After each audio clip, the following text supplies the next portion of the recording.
Tika lang, honest question. Comment ba to o decoration lang? Kung isa ka sa nagko-comment ng sticker lang, panoorin mo to hanggang dulo. Alam mo, bilang content creator, hindi lahat ng comment pare-pareho ang impact.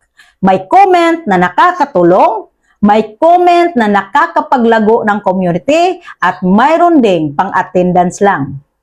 Yes, pag-usapan natin ngayon ang mga viewers na mahilig mag-comment ng sticker lang. Kahit seryoso, may laman at may tinuturong aral ang content. Pero wait, hindi kita inaway. Gusto ko lang ipaintindi bakit mahalaga ang tamang comment. Lalo na kung gusto mong suportahan talaga ang creator.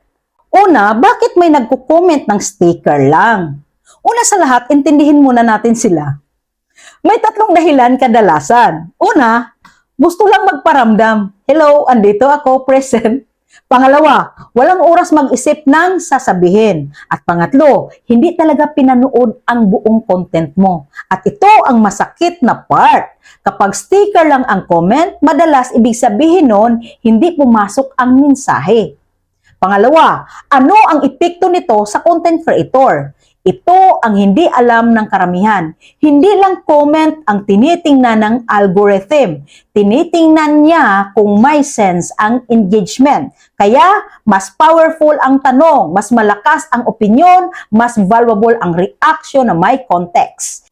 Hindi naman mali ang sticker, pero kung sticker lang palagi, parang sinasabi mo na rin na nakita ko lang pero di ko iniintindi. Para malinaw, hindi bawal ang sticker. Okay lang siya kung may kasunod na message, may reaction ka talaga sa sinabi, or pangdagdag lang sa totoong comment. Halimbawa, grabe, tinamaan ako dito tapos may heart. Totoo to, kaya salamat sa reminder. Ayan, may laman, may puso, may value. Pero kung big sticker lang maganda, wag ka nang mag-comment. Bakit? Baka i-block ka na. Sayang naman, hindi mo na mapapanood ang makabuluhan ng mga tutorials.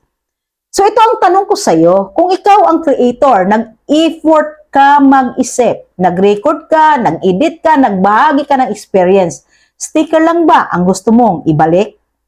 At kung viewer ka naman, tandaan mo, ang comment mo ay suporta, ang salita mo ay lakas ng creator. Sa susunod na manood ka ng content, huwag ka lang maging viewer.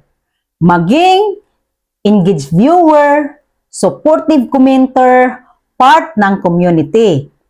So kung may natutunan ka sa video na ito, wag sticker ha, mag-comment ka ng isang sentence, kahit simple lang.